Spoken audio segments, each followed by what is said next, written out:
Everyone was expecting the inevitable signing of Demon1 to G2. The Demon1 Danis were foaming at the mouth like rabid dogs in hunting season. Demon1 and Valiant themselves were tweeting like they were about to shake the VCT to its core. It was only a matter of time before the announcement, with Stage 2 just around the corner. But in true Game of Thrones fashion, G2 did the unthinkable. They subverted expectations by choosing a 30-year-old unk in Babybay. Welcome to snstry. Today we're diving into why Demon1 didn't land the G2 gig, what that says about their plans, and how it changes the whole picture. There's never just one reason why things play out the way they do. So we're diving into all the possibilities, and trust me, you'll want to stick around for this one. At this point, Demon1 needs no introduction. He was arguably the MVP of Champions 2023. Sure, we haven't seen his peak in a while, but he's still one of the most dangerous free agents on the market. On paper, G2 felt like the perfect landing spot for Demon1. He's in need of a system good enough to maximize his potential. A team with a clearly defined structure and player roles where the chance of him playing Viper is basically a dream. And most importantly, he would be reuniting with his co-champion teammate Jogimo, where they could go Double Duelist and recreate the havoc they caused back in 2023. If you really think about it, G2 and Demon1 both started from the bottom, and I would like to say that now they're here, but they still have something to prove.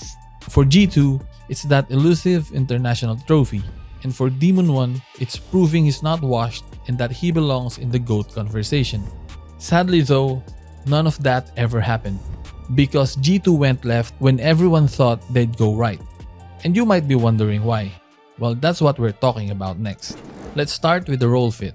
If G2 had signed Demon1 to replace Leaf, who was their main sentinel, the real question would have been whether Demon1 could take on Leaf's exact agent pool. Because judging by how they're using Babybay now, it seems like that would have been the expectation. But here's the problem. Demon1 barely played any of the agents that Leaf dominated on. Across his whole career, he's only touched Killjoy and Cypher a handful of times. And do you remember his one Viper game from earlier this year? Now you might say, well, he's good on Chamber, and I won't argue with that. But it's not like you're going to pick a scent every time. If you're only great on one lurk agent and you're replacing a guy who's solid on 4 or 5, well yeah, the math isn't mathin'. You might also ask, why not just run Jaw and Demon1 Double Duelist like back on EG? Fair question, but the thing is, G2 hasn't really delved into Double Duelist comps. And with how late it is in the season, changing their identity would be messy. You'd be throwing away months of prep and structure, and you don't even know if they'll be able to make it work. Plus, Double Duelist comps doesn't guarantee wins on every map. Even Paper X, the reigning Masters champs, only pull it out on select maps. So sure, maybe G2 runs it on some maps, but what about the rest? And that's the real issue here, because when they don't go Double Duelist or Chamber, Demon1's role still needs to mirror Leaf's. And that's where the fit starts falling apart. And yeah, this is only reason number 1. We've still got more to talk about. By the way, the subscribe button's the last player alive on site with 98 HP. I'll go in first and just swing wide and subscribe. Nowadays, it would seem that Demon1 is a shadow of his former self.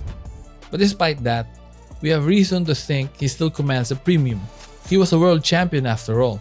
He has proven that he can deliver under the highest pressure, and given the right situation, he can be the best in the world. Oh yeah, fuck the haters, respect my fucking name, I'm the best player in this game! Best player! As I see it, Demon1 is a high-risk, high-reward kind of player.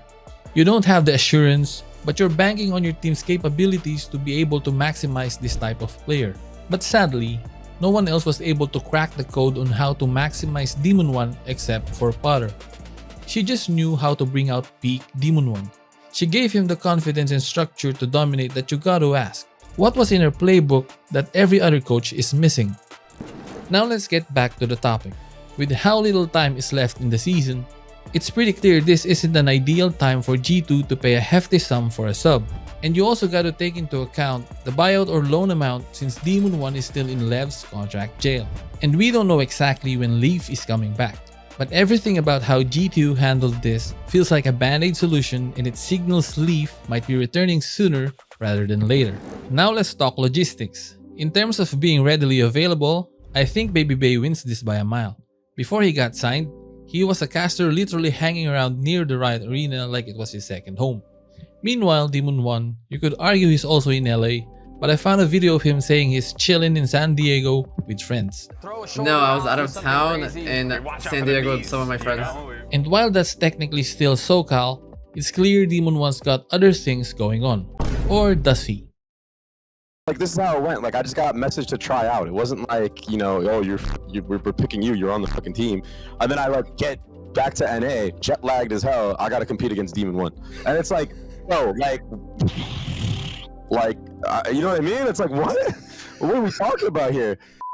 So if you think about it, it's really an easy decision for G2 if we're talking about who's practically on site. They don't need to bring Babybay to LA, and they don't need to arrange accommodations for him because he's already living there. Forget overspending, G2's trying to cook up wins without dropping a fat bag. And Babybay might just be the perfect pickup considering G2's circumstances. No matter how much of a trash talker Demon1 is on the camera, I see him as a bit more reserved. He strikes me as the guy who lets his aim do the talking, not the one hyping everyone up with vibes. And while this is not the prettiest thing to bring up, it's already out there, and fair or not, stuff like this might actually be part of why teams are hesitant to fully commit to Demon1. And sure, the guy talking isn't exactly the blueprint for keeping it classy, but he did coach Demon1. So when he's the one talking like this, it's kinda hard to just pretend it means nothing. Now compare that to Babybay, who from the looks of it, might just be a top tier vibes merchant right up there with Celsius. And on top of that, this is his first time stepping in as a player during the partnership era, so you'd expect him to be hyped, motivated, and hungry to win. And then there's the veteran factor as well, not just in terms of age, but also experience, as a player and as a personality in the Valorant scene. He brings the kind of leadership and insight that could actually matter when Champs Paris rolls around. Granted all our analogies check out, it now becomes easier to see why G2 didn't go with Demon1. They weren't about to hand out a big check, whether it was a buyout or a loan, for someone who might not even fit, especially when it's just for a guest appearance. G2 chose stability, the safe, boring pick, but one that upgrades both vibes and leadership. And if you're still tweaking over Babybay beating Demon1 and yelling, but he's not even a Sentinel player as well. Well, yeah, we know. But like we said earlier, it's just one of many concerns. The difference is, Babybay actually checks more boxes for what G2 needs right now. Also, like Josh already said, there's a lot to consider. Again, it's not just about who clicks heads the hardest. Role fit, the price tag, the logistics, and the vibes. All of that matters. G2 isn't building a fantasy draft, they're building a real team. And right now, Babybay simply fit the puzzle better. Demon1 may have been one of the best options on the table, but he likely came with one of the biggest price tags too. And from G2's perspective, that just didn't make sense for a temporary role.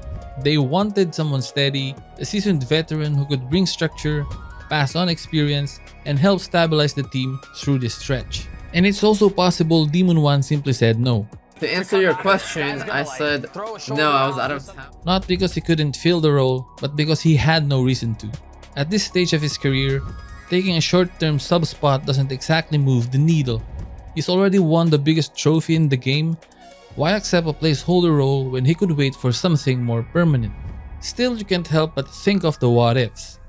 Demon1 and Jogimo back together, what it would have looked like for Demon1 inserted in a structured system, and imagine the storylines. G2 versus PaperX at Champs. It's basically EG on steroids against the final form of PRX. Damn! But sadly, we'll never see it. And yeah, that kind of sucks, but such is life. And what if Leaf doesn't make it back before Champs? Then it gets a little tricky, because now you're looking at a timeline where Babybay might be the long-term guy, and that shifts the whole logic behind skipping on Demon1. Suddenly, that decision doesn't look so clear-cut anymore. But hey, that's a video for another day. Still clutching with crusty mouse pads? Brother, Polash just dropped anime-themed pads, smooth glide, stitched edges, and yeah, free shipping. Links down below. Anyway, leave a like if you enjoyed, hit that sub button so you don't miss out, and I'll see you in the next one. Peace.